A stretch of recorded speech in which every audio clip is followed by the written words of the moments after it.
생기는 일이다. 사교성이란 지성과 반비례한다. 그 사람이 매우 비사교적이라는 말을 듣고 있다면 그는 위대한 특성을 지닌 뛰어난 사람이라는 뜻이다.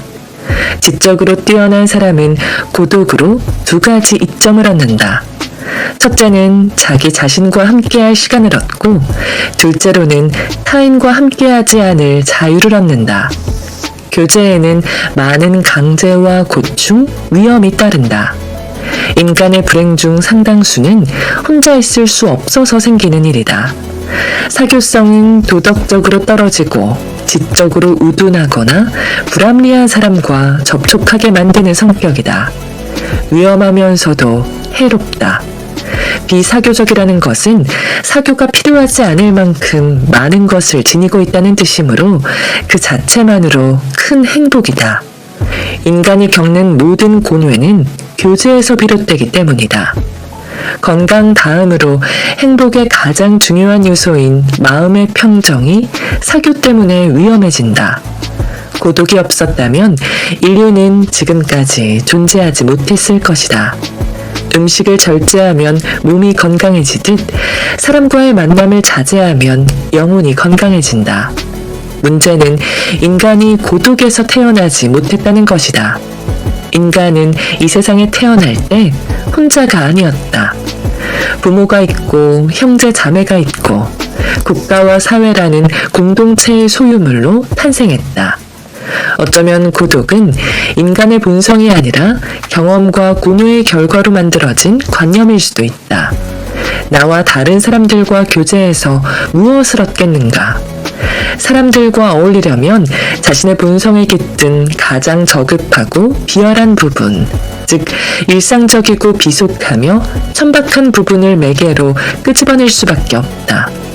공동체는 말 그대로 공동의 가치관과 동질성이 있어야 하는데, 모든 인간이 같은 수준에 도달하기 위해서는 그 집단의 정신 수준을 가장 어리석은 자에게 맞춰줄 수밖에 없는 것이다.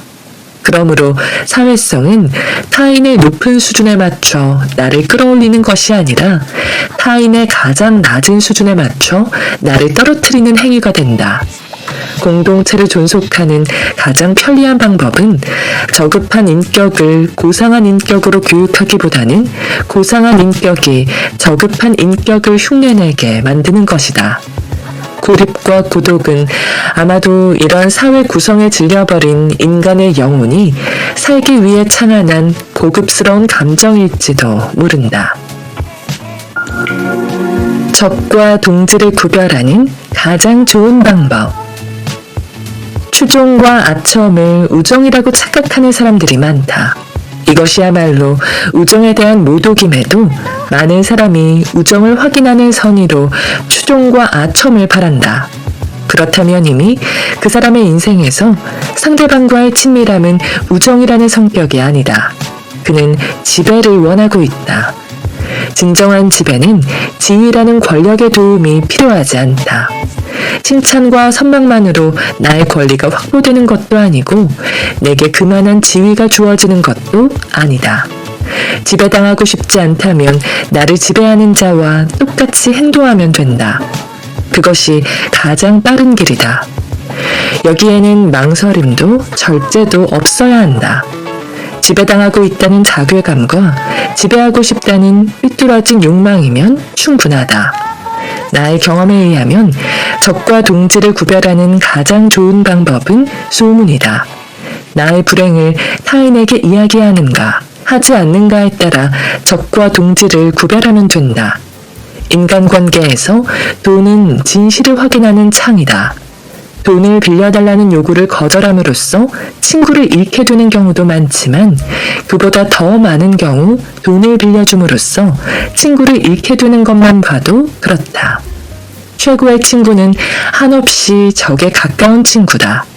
충고가 필요할 때는 조언해주고 교만해졌을 때 나를 위협하는 친구가 주변에 있다면 부모로부터 막대한 유산을 받는 것과 비교할 만하다. 인격의 특징 중 하나가 이중성이다. 충고가 필요한 사람일수록 간섭을 싫어하고 위로가 필요한 사람일수록 동정을 증오한다. 그 결과 우리가 알고 있는 역사가 탄생했다. 각각의 민족이 쌓아온 역사를 보건대 전쟁과 반란 외에는 찾아볼 게 없다. 위로와 충고가 역사에 기록된 적이 없기 때문이다. 평화로운 날들은 자만했던 날들로 기록되고 배불리 먹고 마셨던 시기는 사치와 향락으로 의욕되기 일수다. 이것은 무엇을 말하는가? 인간 스스로 다툼과 반목을 추구했다는 뜻이다. 인간에게 평화는 지루함의 극치다. 행복한 순간은 지긋지긋한 권태로 기억되고 굶주림과 갈증으로 죽음의 문턱에 다다랐던 시절은 강인한 인간성을 확인시켜준 영웅들의 자랑거리가 되곤 한다. 역사는 개인의 시간들이 한데 모인 기록이다. 역사가 이러할진대 개인의 삶이라고 다를 바 없다. 굶주림과 갈증, 추위와의 싸움뿐 아니라 부모, 형제, 이웃, 스승, 친구와의 다툼으로 생존 본능을 확인한다는 것 빼고는 국가의 폭력성과 다른 점이 없다. 인간의 날이 지속되는 한 도처에서 적이 출몰하고 투쟁은 끝이 없다. 무기를 든 손에서 피가 마르지 않는다. 그것이 같은 곳에서 출현한 인간과 인간의 운명이다. 우정을 우연에 맡겨서는 안 된다. 한 가지라도 배울 점이 있는 친구를 사귀려고 노력해야 한다. 친구와의 교제를 통해 그가 지닌 교양과 지식을 익혀 자신의 것으로 만든다면 이는 배움 중에서도 매우 높은 수준의 고찰과 경험이 될 것이다. 자신의 가치를 무의미하게 만든 사람과 가까이에서는 안 된다. 그들은 우리 삶에 아무런 도움도 주지 못한다. 배울 점이 많은 친구를 사귀는 대신 감수해야 할 부분도 있다. 장점이 많은 사람은 그만큼 매력적으로 보이고 다른 사람들의 존경과 애정이 집중된다. 그런 사람 곁에 머문다면 어쩔 수 없이 사람들 시선에서 소외될 수밖에 없다. 달은 태양이 자리를 비웠을 때 별들 사이에서 빛난다. 하지만 태양이 다시 모습을 드러내면 그늘에 감춰져 보이지 않는다. 나보다 뛰어난 사람을 친구로 둔다는 것은 그의 그늘에 가려져야 한다는 의미이기도 하다. 그래서 사람들은 자기를 돋보이게 해주는 친구를 원한다. 우리는 친구에 의해 평가받기도 한다. 현명한 사람이 어리석은 친구를 의지하는 일은 없다. 함께 웃고 떠든다고 해서 그와 내가 진심 어린 우정을 나눴다고 말할 수도 없다. 그의 타고난 재능을 이해하고 내 삶에서 그의 재능이 발휘될 수 있도록 장려하거나 그의 재능을 내 것으로 만들려는 노력이 필요한데 여전히 사람들은 웃고 떠들고 함께 식사하고 술을 나눠 마시는 정도로 좋은 친구를 곁에 뒀다고 자위한다. 세상에는 참된 우정과 그릇된 우정이 있다.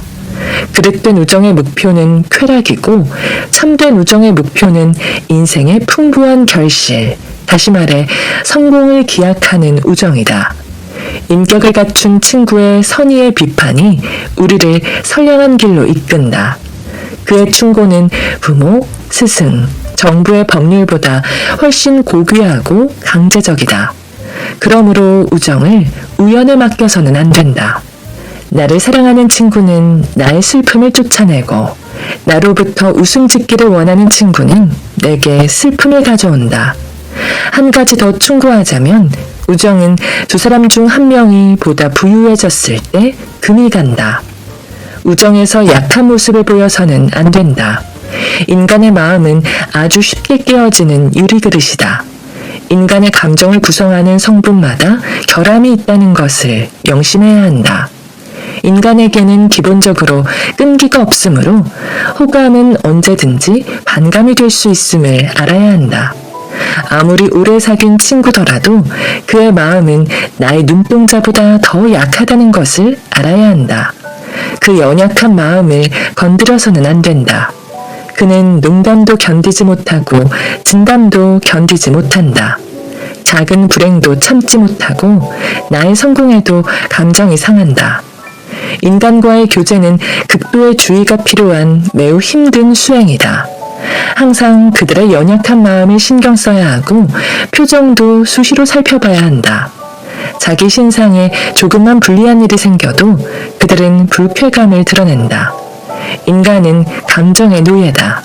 기분 내키는 대로 우정을 내팽개치기도 하고 스스로 환상에 빠져 우정을 우상처럼 숭배하기도 한다.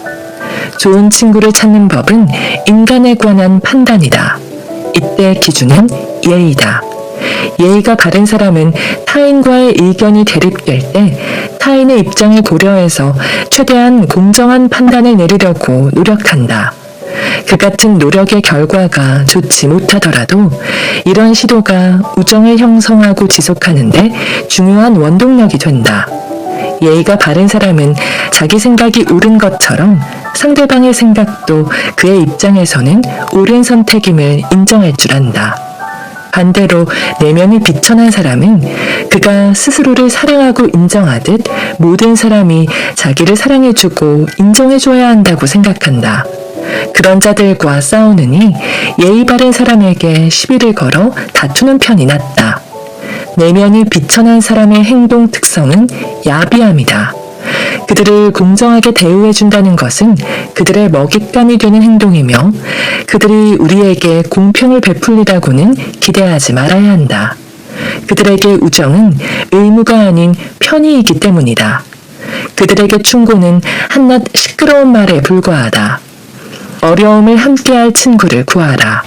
위험과 맞닥뜨렸을 때 혼자가 아님을 감사하게 될 것이다. 사람들로부터 증오를 사게 되더라도 혼자 감당하지 않아도 된다. 인간은 언젠가 늙고 병든다. 오늘의 성공은 내일의 나와 함께 해주지 않는다. 늙고 병들었을 때 나를 가장 먼저 시기하고 비난하고 함정에 몰아넣는 것은 오늘의 성공이다. 그때 나를 위로해 줄 수 있는 사람은 가족이 아니다. 오직 친구뿐이다. 가족이 가족을 위로하는 것은 혈연이라는 숙명과도 같은 관계 위에 정립된 의무다. 하지만 타인인 친구의 위로는 의무가 아닌 선택이며 희생이다. 그 숭고한 실천만이 훗날 비참해진 우리를 위로해준다. 불행을 혼자 감당하려는 것보다 무의미한 만용은 없다. 당신 곁에서 당신의 고통을 함께 짊어지고 당신의 잘못에 대해 함께 용서를 구하려는 친구를 가져라. 가혹한 운명과 매정한 대중도 두 사람을 동시에 공격하지는 못한다. 성공과 행복뿐 아니라 불행과 절망도 함께 나눴을 때 그를 친구라고 부를 수 있다.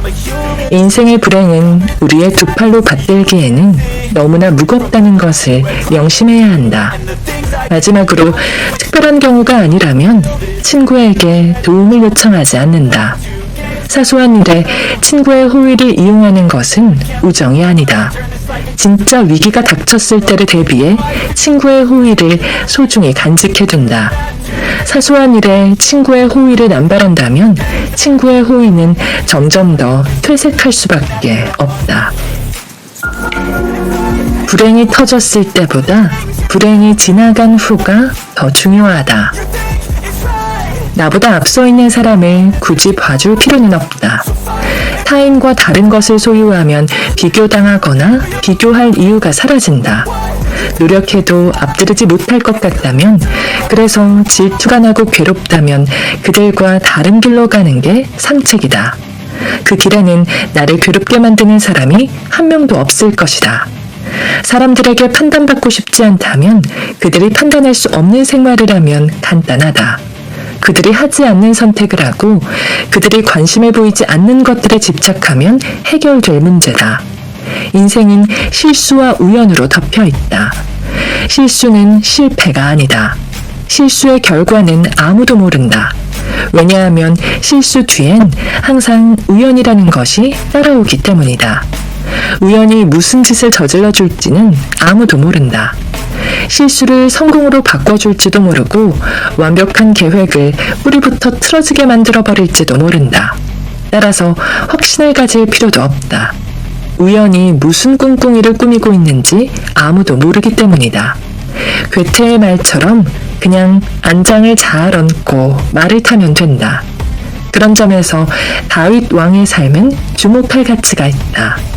그는 부하의 아내와 사랑에 빠졌고 부하의 아내를 얻기 위해 부하를 전쟁터 맨 앞에 서게 해 죽게 했다. 남편이 죽은 후 그녀는 다윗 왕의 아들을 낳았다. 이 용서받지 못할 죄악에 신은 이 아이를 죽이겠다고 응답했다. 다윗 왕은 살려달라고 미친 듯이 기도했다. 정신이 거의 나갈 정도로 식음을 전폐하며 이기적인 기도를 거듭해 신을 화나게 했고 결국 아들은 병에 걸려 죽고 말았다. 아들의 죽음 이후 다윗 왕은 어떻게 처신했을까? 신을 원망했을까? 왕이 되었음에도 어린 아들 하나 지켜내지 못한 권력의 허망함을 비웃었을까? 성욕에 눈이 멀어 부하를 죽이고 그 부인을 강탈한 자신의 더러운 죄악을 혐오했을까? 전부 아니다. 그는 아들의 죽음을 어떤 일로 만들고 자신의 임무, 즉 왕이 되어 전쟁을 벌이고 사람을 다스리고 아름다운 여인들과 사랑을 나누고 자녀들을 생산하는 일에 열중했다. 그는 아들을 죽인 신을 여전히 찬양했고 일말의 의심 없이 믿었고 신앙 안에서 행복해했고 즐거워했다. 이것은 아주 중대한 원칙이다. 불행이 터졌을 때보다 불행이 지나간 후가 더 중요하다. 그 일이 벌어지지 않았기를 기대해봐야 소용없다. 불행의 원인이 되었을지도 모르는 자신의 태만이나 무모함, 불성실을 후회하기에도 늦었다. 불행은 그 자체로 징계다. 불행이 이미 지나갔는데 자기 징계를 반복하는 것은 그 자체로 또 다른 불행을 불러오는 비극이 된다. 명백히 저지른 실수에 대해 변명하거나 축소하거나 미화할 필요는 없다. 깨끗이 인정하고 징계를 받고 우연히 생긴 비극으로 인생의 페이지에 적어둔 뒤 책장을 덮어버리면 그만인 것이다. 정신적으로 성숙한 사람일수록 감성이 극도로 예민하다. 정신적으로 성숙한 사람일수록 고통을 느끼는 감성이 극도로 예민하다. 더욱 열정적인 성격일수록 상상력이 넘치고 정서적으로 타인에게 휘둘리고 싶지 않다는 완벽주의에 시달린다. 그로 인해 작은 실수에도 스스로 감당할 수 없는 나락에 떨어질 위험이 크다. 격렬한 감정 변화에 자기 자신이 가장 큰 상처를 입는 경우가 많다. 타고난 재능이 많을수록 다양한 분야에 관심을 보이고 이는 곧 생업이라는 생존 수단에서 멀어지는 원인이 되기도 한다. 그들은 일반인이 한두 가지 일에 만족할 때 수백 가지 일을 경험하려 하고 경험한 순간 그 일을 진부하게 여겨 권태에 시달린다. 그런 점에서 봤을 때 정신적으로 무능한 인간이 현실에서는 가장 행복한 인간이라는 주장이 일견 옳은 얘기처럼 여겨지기도 한다. 그러나 이런 행복을 원할 사람은 많지 않을 것이다.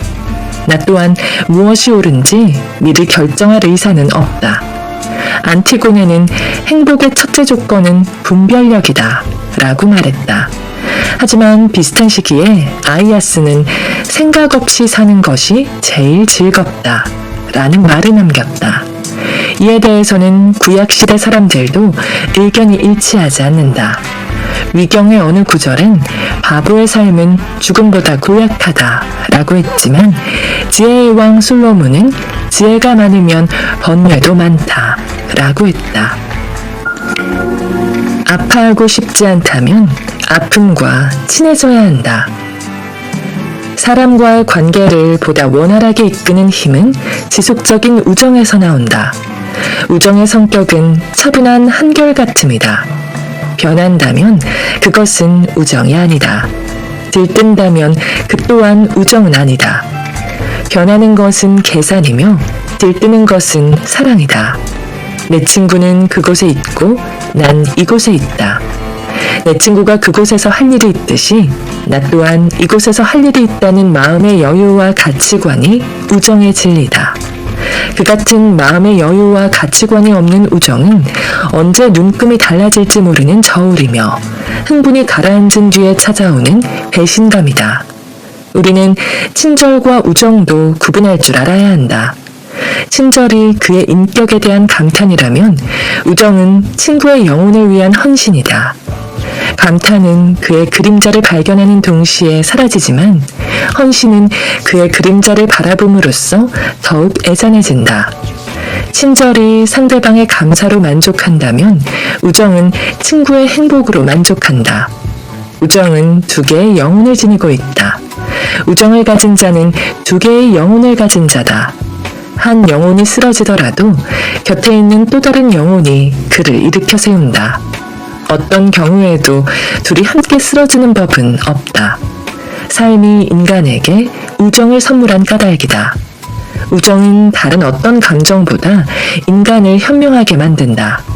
우정만이 인간과 사물의 실상을 보여주며 인간다운 정당한 삶과 방법을 말해준다. 인생을 살아가는 가장 현명한 방법을 생각하기 전에 내가 무엇과 친해져야 하는지, 무엇을 사랑하고 있는지부터 확인해야 한다. 어떻게 살고 싶다는 소원보다는 내가 사랑하는 그것을 위해 살고 싶다는 바람이 인간에게는 더 크고 위대하게 느껴질 수 있기 때문이다. 우정은 겉으로 드러나는 고상한 만남이 되어서는 안 된다. 서로의 내면에 자극이 되고 분발하려는 촉진제가 되어야 한다. 함께 진보하지 않는 우정은 나태와 방종이다. 내적인 진보는 강렬한 영혼의 동요로부터 시작된다. 우정은 친구의 영혼을 깨우는 자명종이다.